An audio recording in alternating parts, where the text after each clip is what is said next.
यानी जैसा कि पूछा गया कि हज़रत उमर ने जो बाजमा नमाज तरावी शुरू की उसकी शरई हैसियत क्या, उससे हम किस जगह रखेंगे कि हम जो इस चीज़ का बार बार इसरार करें कि हज़ूर सल्लल्लाहु अलैहि वसल्लम से ये नमाज सिरे से साबित नहीं, हज़ूर वैसे ही नवाफिल का एहतमाम किया करते थे, आप उसे तरावी जो मर्ज़ी नाम दें, हज़ूर से तो वैसे ही नफली नमाज साबित है कि हम आयशा फरमाते हैं रमज़ान या गैर रमज़ान में हज़ूर 11 रकअत से ज़्यादा पढ़ते भी नहीं थे। तो हज़ूर से ये नमाज साबित नहीं, तो फिर लोग इसरार करते हैं चलें हज़ूर से साबित नहीं, तो हज़ूर ने जब खुद कह दिया कि अलैकुम बिसुन्नती व सुन्नतिल खुलफाए राशिदीन अल महदीयीन, हज़ूर ने खुद हदीस में जब इस चीज़ की तशरीह फरमा दी कि मेरे बाद मेरे खुलफाए राशिदीन की सुन्नत को लाजिम थाम लो, पकड़ लो इख्तिलाफ की सूरत के अंदर, तो कहते हज़ूर से साबित नहीं, फिर भी हज़रत उमर ने तो इसे जारी किया ना, तो फिर भी हमारे लिए लाजिम है। हज़रत उमर खलीफा राशिद हैं तो खलीफा राशिद की सुन्नत पे अमल, हज़ूर सल्लम की सुन्नत पे ही अमल है, तो इसकी शरई हैसियत क्या। ठीक है, मसला ये है कि लोग जो इन चीज़ों को बयान करते हैं वो उन रिवायतों को खुद खोल के पढ़ते नहीं। जो रिवायत ये आई है सही बुखारी मुस्लिम के सैयदना उमर गश्त के लिए निकलते हैं, ठीक है, वो देखते हैं, वो ये नहीं कि पहली दफ़ा आप इस चीज़ को देख रहे थे, लोग टुकड़ी टुकड़ी में जो है नमाज का एहतमाम करें, तरावी का जिसे हम कहते हैं, लोग शुरू से पढ़ रहे थे, आपको अरसा हो गया होगा देखे हुए कि टुकड़ी टुकड़ी में पढ़ रहे हैं, कुरान पढ़ने का शौक़ भी है, नवाफिल के एहतमाम का, हर चीज़ का है, लेकिन यह है कि अलग अलग टुकड़ियों में पढ़ रहे हैं, तो कोई कौन सा कुरान का हिस्सा पढ़ रहा है, कौन सा एक दूसरे के लिए तकलीफ़ और अज़ार का बायस बन रहे हैं, कोई ऊँची पढ़ रहा है, कोई धीमी आवाज़ में पढ़ रहा है। तो आप एक दिन गश्त में निकले तो आपने यानी एक साहबी उबई इब्न काब और तमीमदारी की जो है ड्यूटी इस चीज़ पे लगाई कि वो लोगों को एक इमाम के पीछे जो है जमा करके उनकी तरावी का एहतमाम करें, जिसे हम कहते हैं तरावी की नमाज, यानी वो एक इमाम के पीछे उन्होंने जमा किया। लेकिन उसी हदीस में अल्फाज है कि आप तो खुद गश्त पे निकले हुए थे, आपने तो नहीं पढ़ी। तो ये जो लोग इसरार करते हैं खुलफाए राशिदीन की सुन्नत, ना हज़रत अबू बकर ने, उमर ने, उस्मान ने, अली ने खुद पढ़ी, ना खुद इसका एहतमाम किया। आपको इतना पढ़ने का शौक़ होता सैयदना उमर को, तो आप या तो मुक्तदी की हैसियत से वहाँ उसका एहतमाम कर लेते, पढ़ लेते, या इमाम बन जाते। ठीक है, आपने सिर्फ उन लोगों के लिए एहतमाम किया इस चीज़ का जो पढ़ने के शौकीन है, जो खुद से खुद, मसला ये है कि उस दौर के अंदर लोग इन मसाइल से वाकिफ़ थे, सर चीज़ों से, कि ये नफली नमाज़ें पढ़ो ना पढ़ो, जिसका दिल करे वो आगे, जो आगे उनके लिए एहतमाम किया गया एक इमाम के पीछे, ना कि उन लोगों के लिए जिन्हें घर से लाया गया, ताकीद की गई कि ये नहीं पढ़ोगे तो ये होगा, नहीं पढ़ोगे रोज़ा नहीं होगा। वो उन मसले मसाइल और नौइयत से उस चीज़ की वाकिफ़ थे, खुद से आ रहे थे और पढ़ रहे थे, कोई पढ़ रहे होंगे, कोई बैठे हुए होंगे, हर चीज़ तरह के लोग होंगे ना। ठीक है, आज हमारे लिए ये मसला बन गया। उनका मसला होता था कुरान सुनना, वो आते थे, तरावी की नमाज का जो एहतमाम होता था, एक इमाम के पीछे वो कुरान पढ़ता था, वो अरब थे, वो समझते थे, उन्हें मज़ा भी आता होगा तरावी पढ़ने का। हमारे यहाँ अजमी लोग हैं, बजाय इसके कि हम तरावी का एहतमाम करके एक आगे हाफिज़ मुकर्रर करके कुरान सुनते रहें, जो कि हमें समझ ही नहीं आता, हम उकता जाते हैं, थक जाते हैं खड़े खड़े। हमारे ज़ौम के अंदर हमें सवाब मिला, लेकिन वो सवाब का क्या हासिल, ये कोई फ़ायदा ही ना दे, कोई तज़किया ही ना हो, तज़क्कुर कुछ भी ना हो, उसका फ़ायदा क्या।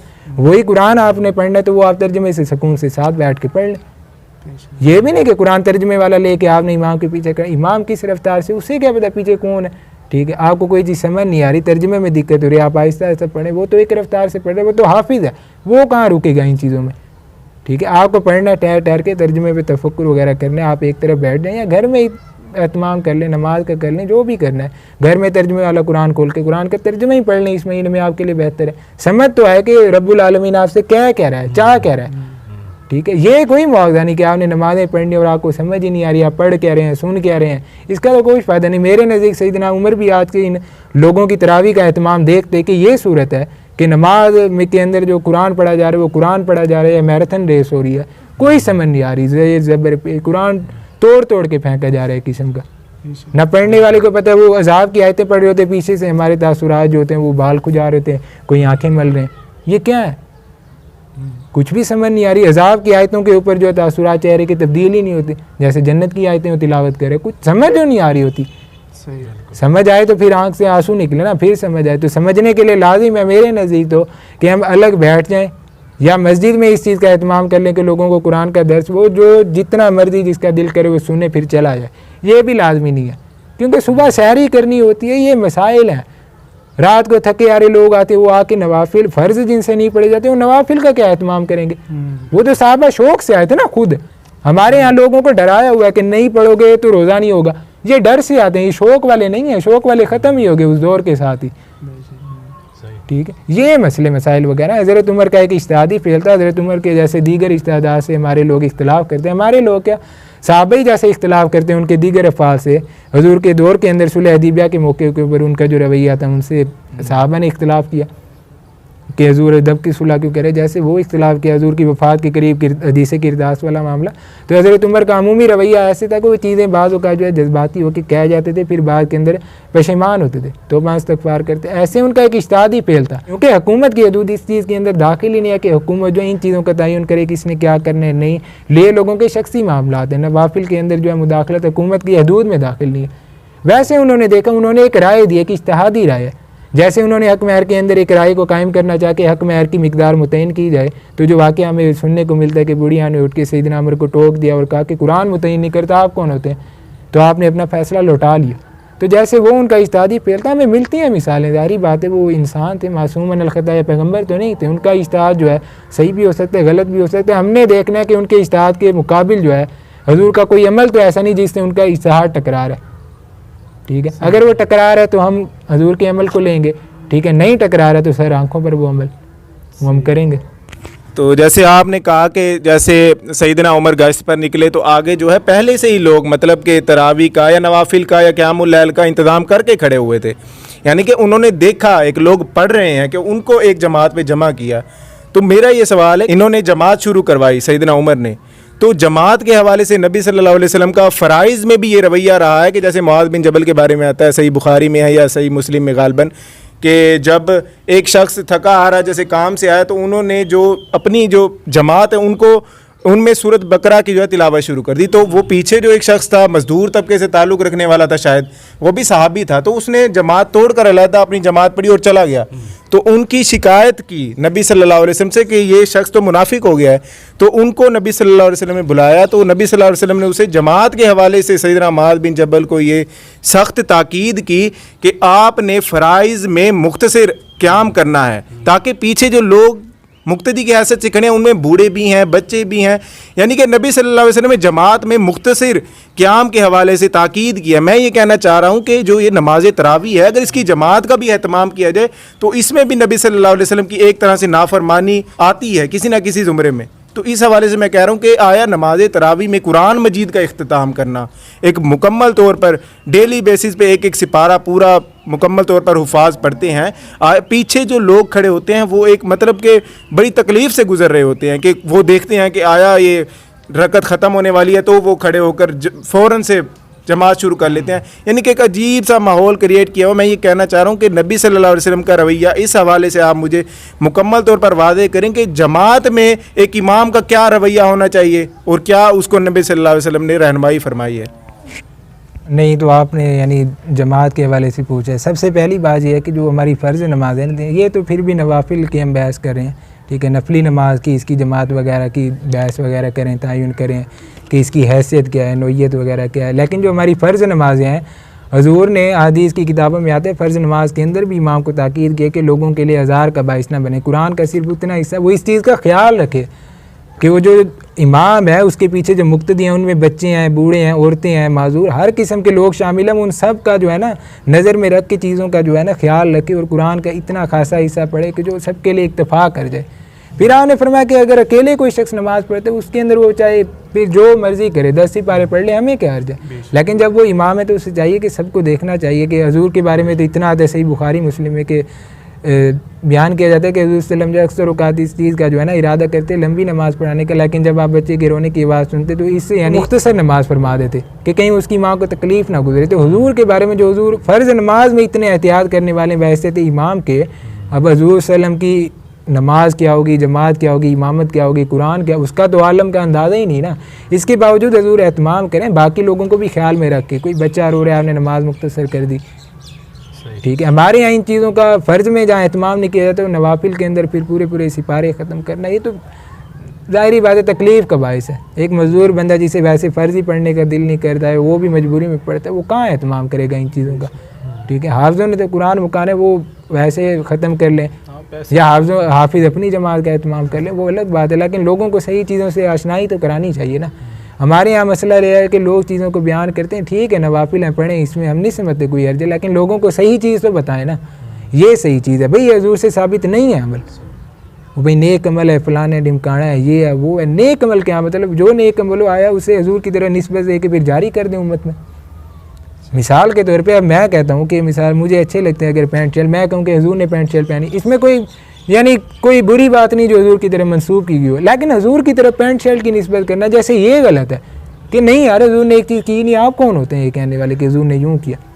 हालांकि ना इसमें हजूर की तौहीन है, तनकीद कुछ भी नहीं है, एक आम सी बात है, लेकिन मैंने निस्बत हजूर से दे दी तो हमने हक सच और सही गलत का तयन करना है। जैसे ये बात गलत है, ठीक है, तो और बातें जो भी हों फिर नवाफिल के लिहाज से या दीगर चीज़ों के लिहाज से हजूर ने की हैं तो सर आंखों पर।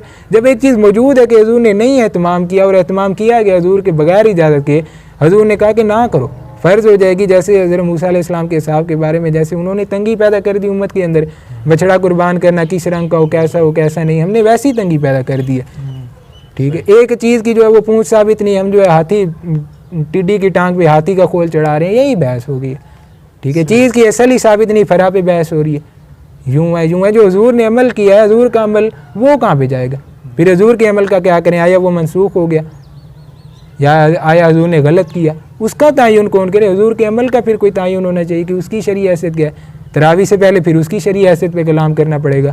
आया हजूर के अमल जो है हजूर से साबित है, उसके बाद कोई साहबी उसकी खिलाफ वर्जी करे, फिर यहाँ पे हमें बहस करनी पड़ेगी कि हजूर के अमल के बाद भी साहबी का अमल जो हजूर के अमल के ख़िलाफ़ हो तो उसे भी देखना चाहिए। सीधी सी बात है, हजूर सल्लम आखिरी नबी, हमारे लिए वही वाजिबुल इताअत है। हम कुरान को कुरान भी नहीं मान सकते ताबकते कि हजूर ने दिया, हजूर की ज़ात ही तना माखिद है ना दीन का। हजूर ने जो कुछ कहा वो दीन है, हजूर का हराम क़यामत तक हराम है, हलाल क़यामत तक हलाल है। जो हजूर ने किया सर आंखों पर, जो नहीं किया, ठीक है, हम शाइस्तगी से बात रखेंगे कि आप इख्तिलाफ़ करें, ठीक है, लेकिन दलाइल के साथ जो चीज़ साबित है साबित है, नहीं है वो तरावी है या कुछ और है, ठीक है, नहीं साबित। तो यहाँ पर एक सवाल हम तारिक भाई से भी पूछेंगे कि सैयदना उमर के बारे में जो उनको डिफेंड करते हैं उनके इस फेल को, तो वो ये भी तावील करते हैं कि नबी सल्लल्लाहु अलैहि वसल्लम बहैसियत रसूल उन्होंने जब तरावी 3 दिन तक पढ़ाई, अगरचे पढ़ाई नहीं, जैसा कि इन्होंने कहा कि रिवायत में ऐसा नहीं आता कि नबी सल्लल्लाहु अलैहि वसल्लम को मालूम भी था कि उनके पीछे सहाबा की जमात है, जब उनको पता चला तो उन्होंने बेजारी का इजहार किया इस हवाले से कि ये फ़र्ज़ ना हो जाए।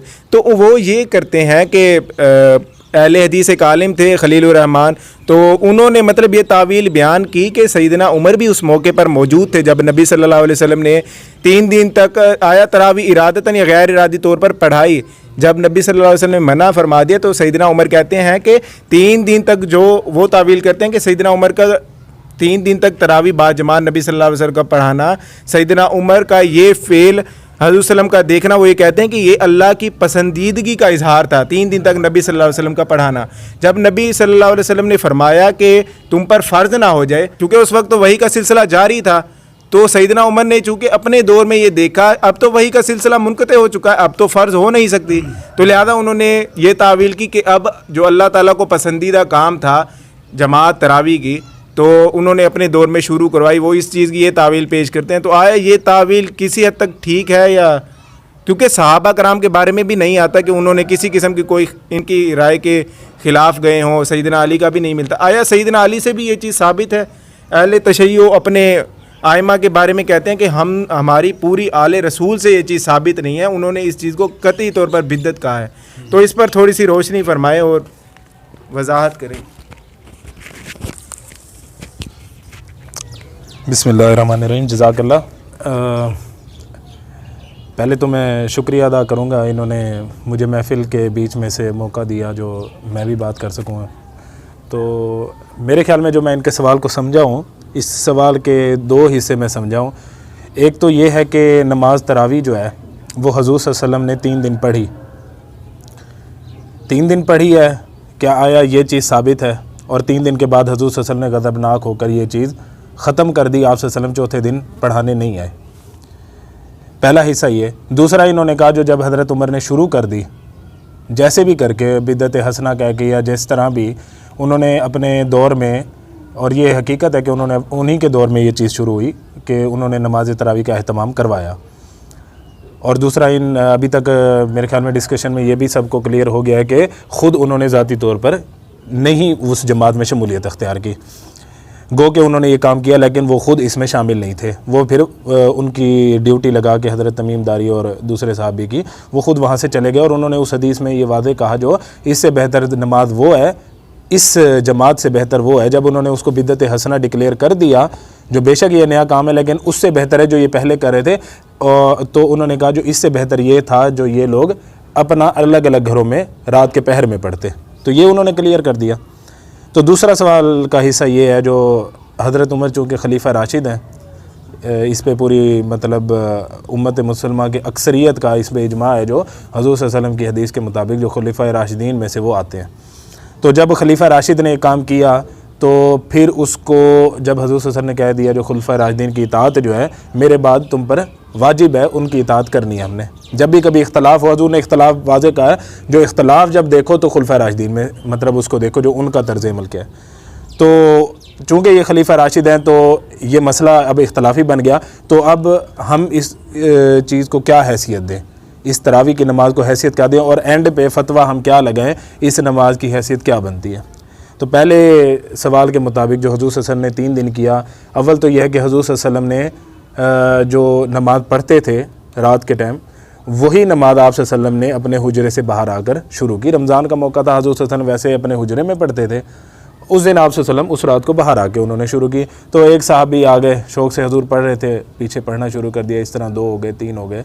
दूसरे दिन भी आप सल्लल्लाहु अलैहि वसल्लम ने उसी तरह पढ़ी, तो मज़ीद और लोग आ गए, लोगों को शौक़ होता था। तीसरे दिन भी मतलब तो जब फिर आप सल्लल्लाहु अलैहि वसल्लम को ये बात पता चली, जो पूरा बहुत सारी मस्जिद जो है वो खचा खच लोगों से भरी हुई है, और लोग इंतज़ार कर रहे थे अगले दिन जो हज़ूर सल्लल्लाहु अलैहि वसल्लम आके तरावी की, क्योंकि वो चर्चा हो गया पूरे मदीने के अंदर जो हज़ूर सल्लल्लाहु अलैहि वसल्लम तो इस तरह नमाज़ पढ़ रहे हैं और लोग पीछे आके पढ़ना शुरू कर दिया, तो लोग शौक़ से मज़ीद आ गए। तो हज़ूर सल्लल्लाहु अलैहि वसल्लम उस रात को नहीं आए, और फिर आप सल्लल्लाहु अलैहि वसल्लम जब सुबह के टाइम आए, ये नहीं कि हज़ूर सल्लल्लाहु अलैहि वसल्लम सोए हुए थे, आप सल्लल्लाहु अलैहि वसल्लम को पता नहीं था जो मस्जिद में इतने लोग मुक्तदी मौजूद हैं। तो हज़ूर सल्लल्लाहु अलैहि वसल्लम सुबह की नमाज के लिए जब बाहर आए तो हज़ूर सल्लल्लाहु अलैहि वसल्लम गुस्से की हालत में आए, गज़बनाक होकर आए।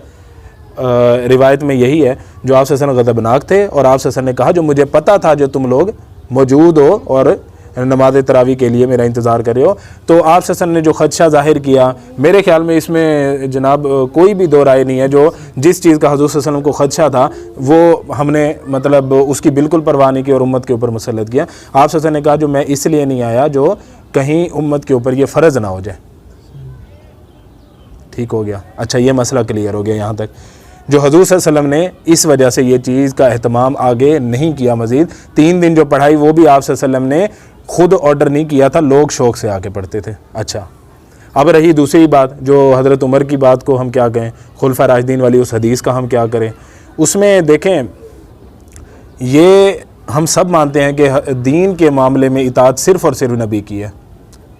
खुलफा राशिदीन का स्टेटस क्या है वो भी हम बात करते हैं, लेकिन जिस ज़ात को फॉलो करने का अल्लाह ताला ने हुक्म दिया है कुरान के अंदर, अतीउल्लाह व अतीउर रसूल या लक़द कान लकुम फ़ी रसूलिल्लाहि उस्वतुन, तो हज़ूर सल्लल्लाहु अलैहि वसल्लम की ज़ात जो है वो बेंच मार्क है, उसके मुताबिक परखा जाएगा और उसके मुताबिक देखा जाएगा किसी भी फ़ेल को।